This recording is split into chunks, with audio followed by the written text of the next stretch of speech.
Hi friends. 'God of masses' నటసింహం Nandamuri Balakrishna present 'Akhanda 2' చిత్రంలో నటిస్తున్నారు. ఈ చిత్రానికి బోయపాటి శ్రీను డైరెక్టర్. వీరిద్దరి కాంబినేషన్‌లో ఇప్పటికే 3 సినిమాలు రిలీజ్ అయ్యాయి. 'సింహ', 'లెజెండ్', 'అఖండ' 3 సినిమాల్లోనూ చాలా పవర్‌ఫుల్ పాత్రలో బాలకృష్ణ కనిపించారు. అద్భుతంగా ప్రేక్షకులను ఆకట్టుకున్నారు. 'అఖండ' చాలా విభిన్నమైన కాన్సెప్ట్‌తో వీరి కాంబోలో మూవీగా నిలుస్తుంది.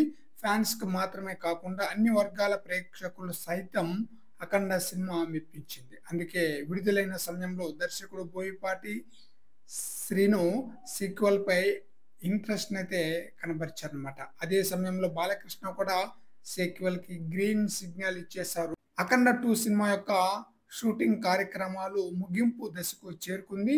అయితే సినిమాను దసరా కానుకగా రిలీజ్ చేయాలని చెప్పేసి రిలీజ్ డేట్‌ని కూడా అనౌన్స్ చేసేశారు.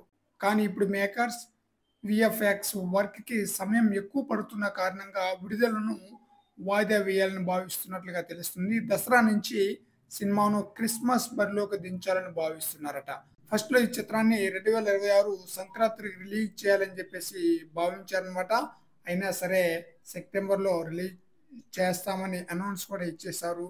బట్ ఇప్పుడు వచ్చే క్రిస్మస్ పండగ కానుకగా రిలీజ్ చేయాలని చెప్పేసి అప్డేట్ అయితే అందుతుందనమాట. 'అఖండ' చిత్రాన్ని 2021లో డిసెంబర్ 21న రిలీజ్ చేశారు. అద్భుతమైన విజయాన్ని అయితే అందుకుందనమాట. అందువలన 'అఖండ 2' చిత్రాన్ని క్రిస్మస్ కానుకగా రిలీజ్ చేయాలని చెప్పేసి భావిస్తున్నారట. మరి చూడాలి ఫైనల్‌గా ఈ మూవీని ఎప్పుడు రిలీజ్ చేస్తారనేది. ఫ్రెండ్స్, ఈ వీడియోపై మీ యొక్క అభిప్రాయాన్ని కామెంట్ సెక్షన్‌లో తెలియజేయండి ఫ్రెండ్స్.